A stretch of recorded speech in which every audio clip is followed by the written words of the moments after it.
Ya, tuan-tuan, antara pelanggan yang lulus pinjaman peribadi pada minggu ini adalah seorang Head of Corporate Affairs yang berjaya mendapatkan dana peribadi sebanyak RM330,000 dengan bayaran bulanan sebanyak RM3,626 sebulan selama 120 bulan. Pelanggan ini bekerja di sebuah GLC dengan gaji RM10,000.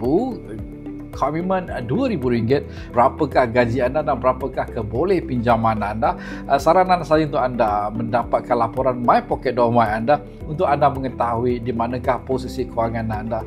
Di My Pocket, anda akan terus mengetahui berapa anggaran keboleh pinjaman anda untuk membeli rumah, kereta, pinjaman peribadi dan pinjaman perniagaan. Hanya RM50 saja anda turut akan mendapat laporan pelapor kredit anda dan kami turut akan membantu anda memberi konsultasi terbaik daripada pasukan kami di My Pocket My. Itu seperti biasa, dengan My Loan pinjaman anda menjadi lebih mudah. Assalamualaikum, salam sejahtera dan jumpa lagi.